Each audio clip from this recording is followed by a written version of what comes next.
Hello, I'm Dr. Rami Kaldas of the Kaldas Center. Welcome to our latest Facebook Live Q&A.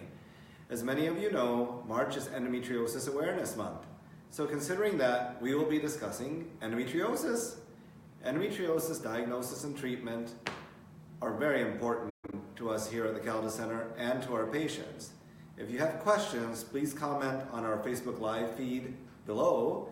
We will do our best to get all of the questions answered.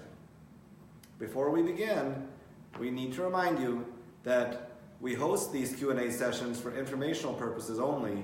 Be certain to consult your doctor about all medical decisions that you may be considering. If you'd like to reach out to us at the Kaldas Center, please call us at 920-886-2299 or online at kaldascenter.com anytime. So let's get started. The first question is submitted by Kristen, and she asks, is there any way to tell the difference between endometriosis and bad period pain? That's a fantastic question, Kristen. Well, bad period pain is frequently a symptom of endometriosis, but you're right, there are multiple reasons, multiple causes of bad period pain. Probably endometriosis is one of the ones that's very high up on the list. Probably, in fact, the most common for like killer periods. Killer periods are not normal. So, but some other things that cause bad period pain, perhaps you have a stenotic cervix and it's really hard to get the menstrual flow out.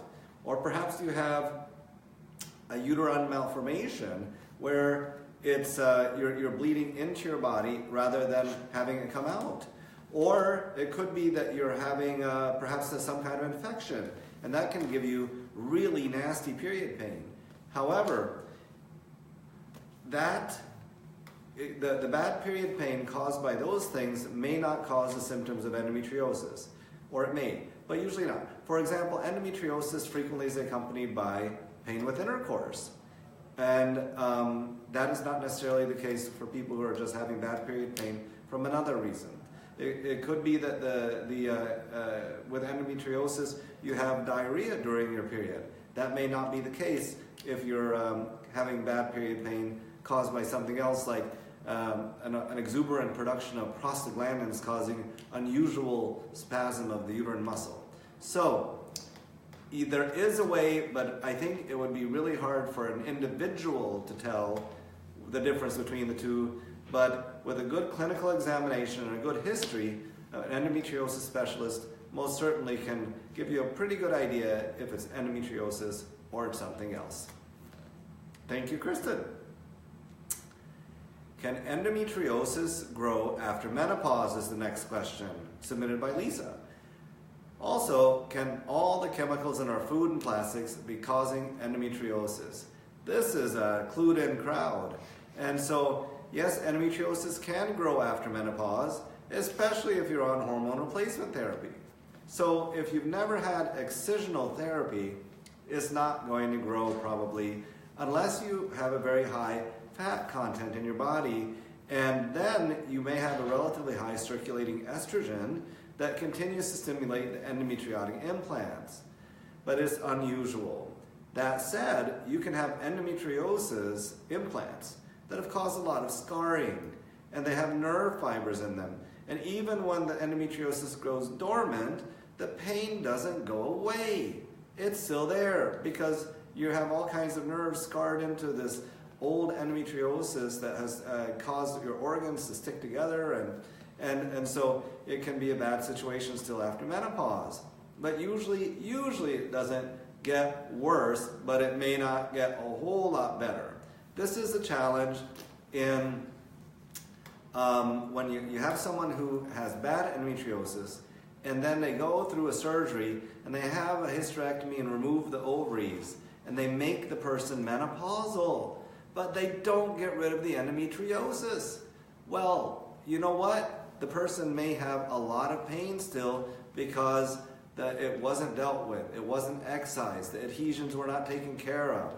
And on top of that, the person may be miserable after surgical menopause because of menopausal symptoms, hot flashes, thinning hair, all that, moodiness, and they want hormone replacement, and they can't have it because it will stimulate the endometriosis that was left behind. So excisional therapy is important. Part 2 of the question by Lisa is really interesting because you bet the chemicals in our food and the plastics, there's a lot of estrogen analogs in those plastics, lining of the plastic bottles that we drink out of. When we put something Tupperware into the microwave, and then that is causing those estrogen analogs to come off of the plastic into our food, and that results in worsening of endometriosis. It's toxic. It's the same reason that we have, one of the reasons we have such an epidemic of breast cancer these days, because breast cancer so frequently is estrogen dependent too. Well, so is endometriosis. So thanks for that question, Lisa. It's an excellent question. So, what is endometriosis exactly? Well, we need to cover that for sure, because I'm thinking that everyone knows what this is, but we need to explain. And so endometriosis, in fact, is a systemic syndrome. We think it's an autoimmune dysfunction. And what happens is that even though 100% of women have menstruation backwards through the fallopian tubes, only about 10 to 15% does the immune system not clear it out.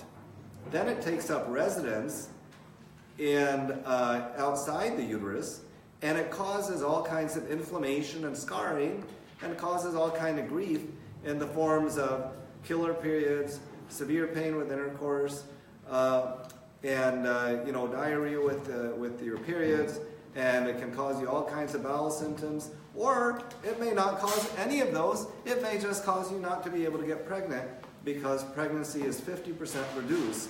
Pregnancy ability is 50% reduced when you have endometriosis. So the next question is, I had never heard of endometriosis before last year. Is it a new disease? Why is it being diagnosed more? Oh, great question, Lisa. No, it's been around since time immemorial. But we already talked about the estrogen analogs on the inside of our plastic bottles and Tupperware and all that. And in fact, in Europe, they are not allowed to line the plastic bottles with that stuff. I don't think we've made progress on legislation here. However, the reason you're hearing about it more is because the Endometriosis Association, the International Endometriosis Association, which is headquartered in Milwaukee, is doing such a great job of letting people know about this disease. A lot of times, endometriosis is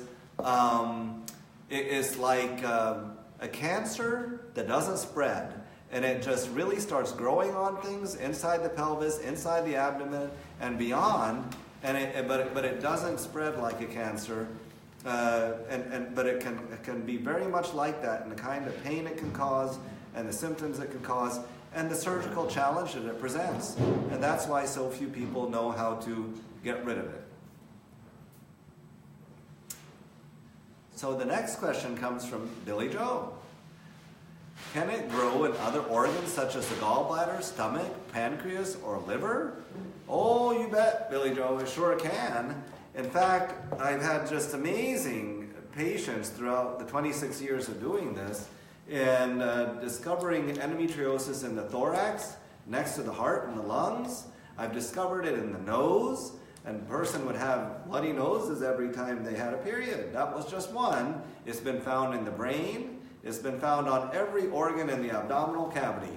And it seems to be particularly drawn to where the blood supply is. And so it's on the diaphragm frequently, it's on the appendix, and definitely on the bowel. And then once it's drawn to those areas of increased blood supply, and it takes up, because that's the most hospitable place for it, because it's like a parasite situation. It's not supposed to be out in the middle of your belly, but rather that tissue is only supposed to be in the uterus. Then more blood vessels grow to it, and you get a very angry situation inside, causing all kinds of unpleasantness for you. presenting in different ways, Billy Joe. So yeah, it can grow on many different organs.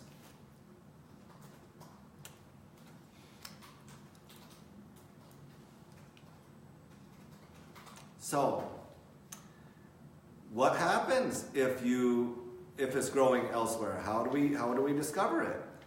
The only way to really diagnose endometriosis is by surgery. Laparoscopic surgery is preferable, and you look everywhere for it. That's what you're supposed to do. You're supposed to look everywhere for it.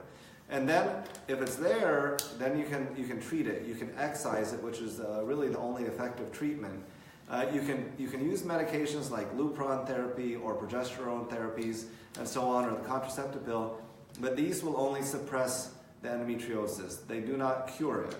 And mind you, even after taking it out, there's about a 50% lifetime recurrence rate on the endometriosis, so it can cause you, a lot of grief.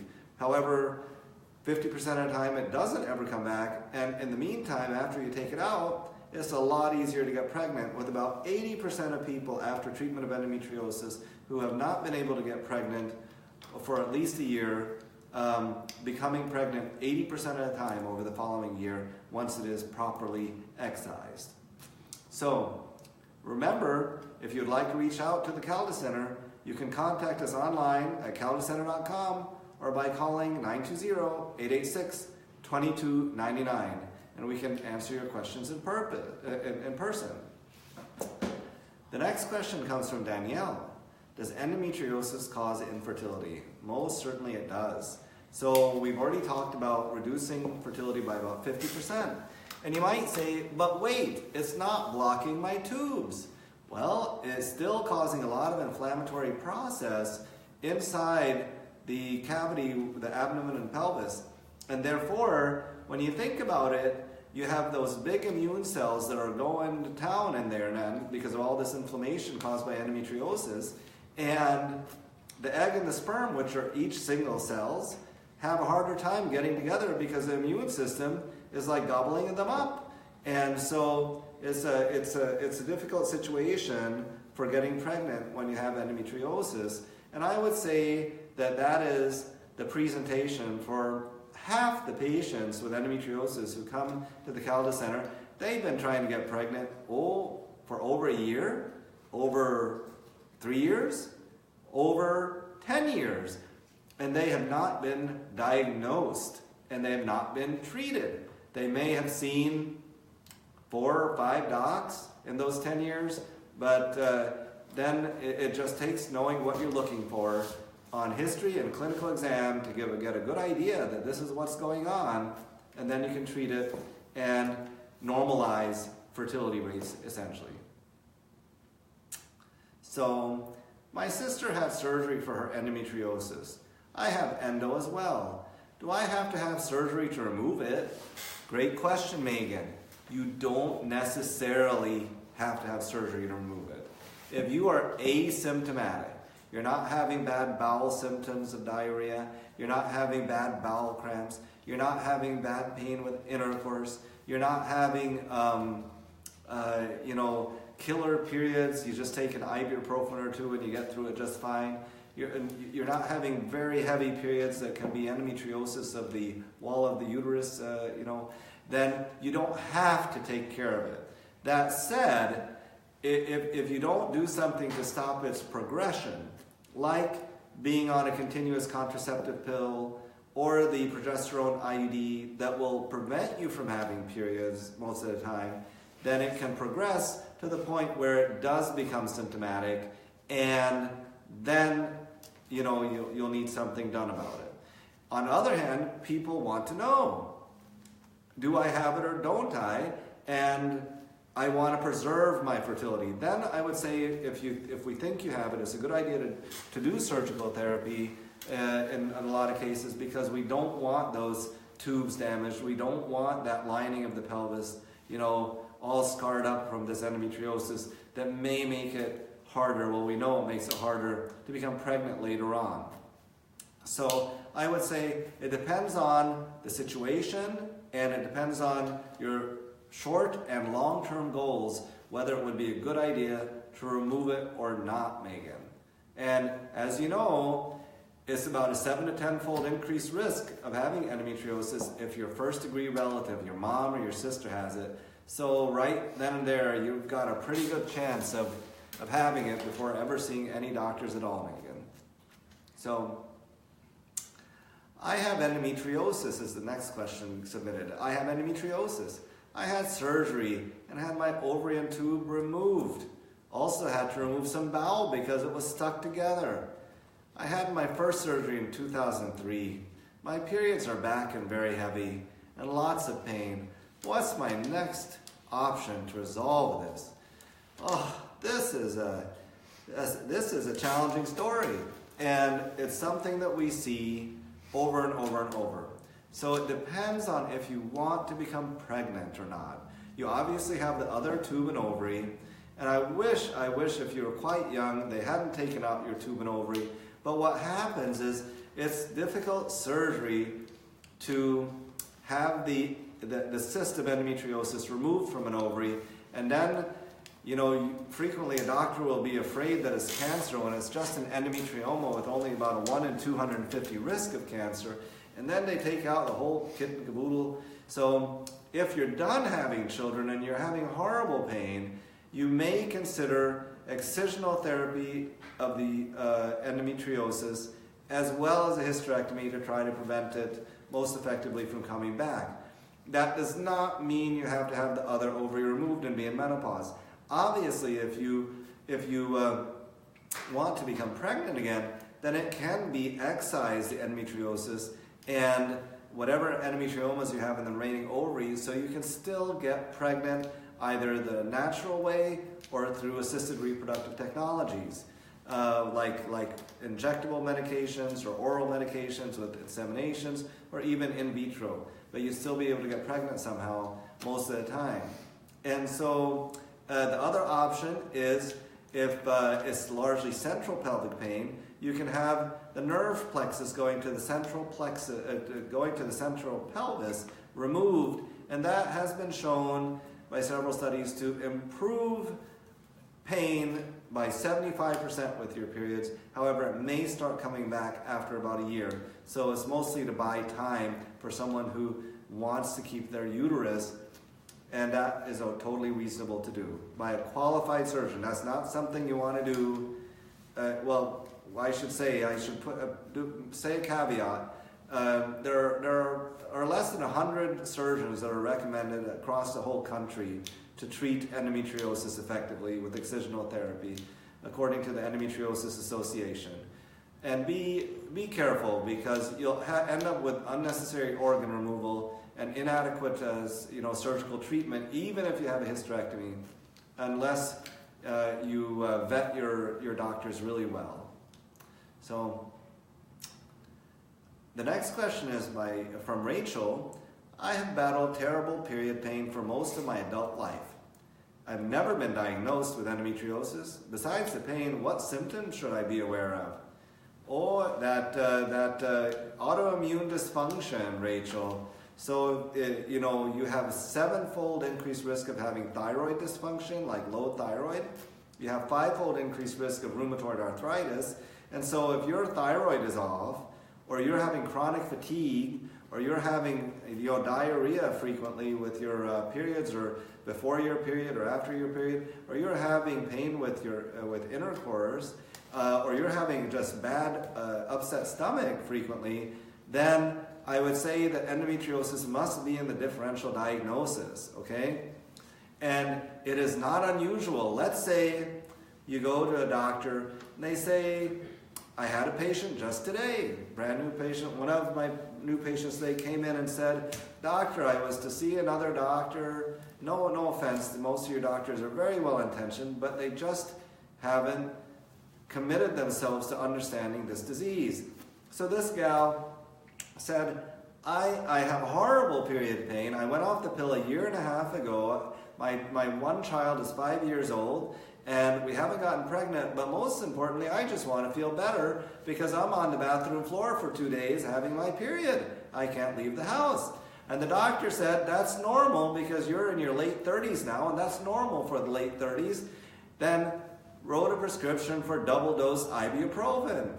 No, she had endometriosis. It was obvious on palpation, on examination. If you just know how to examine the person, then you can tell 90% of the time if they have it or not with pretty high degree of certainty, and then avoid unnecessary surgical interventions. So, but you do have people you can't feel it on, it's too high to feel up in the pelvis or in the abdomen, and then you wouldn't be able to feel it, but on the basis of symptoms and nothing else working to relieve the pain, it's appropriate to figure it out and then excise the endometriosis. Okay. So thank you, Rachel. So remember, if you want to reach us, you can reach us at kaldascenter.com or calling 920-886-2299, and we will be able to tell you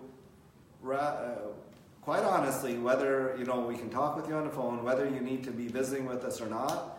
But we hear so many painful stories and tragic stories of hopelessness that arise on the endometriosis front and on the pain front associated with this unfortunate disease and fertility front associated with this, that if in doubt, please call us. And we'll let you know if we think you need to be coming in or not. We're straight shooters here, and so, but we don't like it if you wait 10 years instead of just coming in sooner rather than later. That's 10 years of life that could have been a happier situation for you. So Ashley writes, is there a time frame following laparoscopic surgery in which success rates are highest for conceiving? Oh yeah. So after the first year of excisional therapy for endometriosis, 80% chance in 1 year that you'll be pregnant. Okay? Don't be disappointed if it doesn't happen the first month. Don't be disappointed if it doesn't happen the second month. Okay? Obviously, you need to know the other factors. Is there a male factor? Are you sure the tubes are open? Or how are we doing with egg quality? What is the anti-Müllerian hormone level? Okay? And so, but in general, if it's only endometriosis, all other things being normal, is 80% pregnant within 1 year. Of the other 20%, half of them will be pregnant by the end of the second year after surgical therapy. So you've got a 90% success rate within 2 years. Obviously, more can be done than just that if you don't want to wait 2 years to find out if you're going to get pregnant after treatment for endometriosis, Ashley. So, are all the doctors at your clinic specialists for endometriosis? They are, Tanner. And so, obviously, I'm an old man now, and so I've been doing this for 22 years since my residency. And then in residency, I was for 4 years treating endometriosis with really pioneers in the treatment of endometriosis out of Stanford. And so that is obviously variable. Every doctor comes with their own experience and their own history. However, at the Kaldas Center, once someone joins us, we really make an effort to get them up to speed so we are sure. And we have no pride here. So if one of us thinks they have a really dreadful case, then they say to the more senior associate, hey, it would be a good idea to join me on this case because we need to take care of the patient for maximal benefit. So there's no fear that you will get inadequate excisional therapy because we are it's all about the team effort to make the right choices for the patient and have the most effective treatment. But your question does bring up a good point because I brought up earlier today already that there are fewer than 100 doctors that are recommended to treat this disease across the entire nation. Well, this is the thing. When we all go through residency, we have different experiences. So I figure, there are thousands of doctors in the state of Wisconsin who are OBGYNs who are very competent and proficient, and they do excellent deliveries, and that's all wonderful and good. But you've got just a couple in the entire state who are recommended to deal with this disease. Even though we all did the same residency by name, the experience in that residency and what we did after that is very different Tanner, and that's why it's important to find out, a proper, endometriosis treatment center who has a full grasp of the disease, and also, very importantly, who's interested in taking care of the disease, because a lot of people they don't know how and they don't want to, because it is difficult and it is challenging, and perhaps sometimes it's easier to just, deliver a baby. It's a beautiful miracle, but it's a lot easier sometimes than doing this kind of surgery. So the next question is from Taylor, and she asked, can endometriosis be seen on a hysterosalpingogram exam? No, not really, Taylor. The only thing that can be seen on hysterosalpingogram is sometimes you'll get easy intravisation, meaning the dye goes into the muscle of the uterus.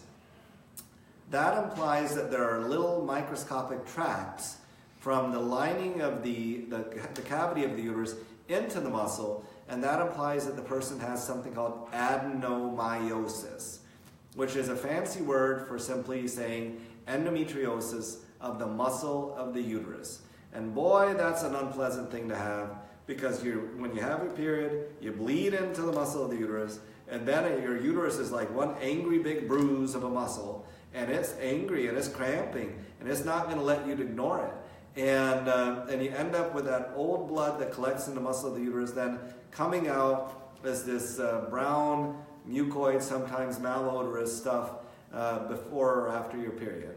So that's adenomyosis, and that one you can see on HSG sometimes, but you have a much easier time finding that endometriosis on ultrasound. The only two kinds of endometriosis that can be seen on ultrasound, though, are the adenomyosis with high resolution, if you have a great sonographer and a doc who knows what they're looking at. Most of the outside ultrasounds I review, when I get the pictures, I don't trust reports anymore.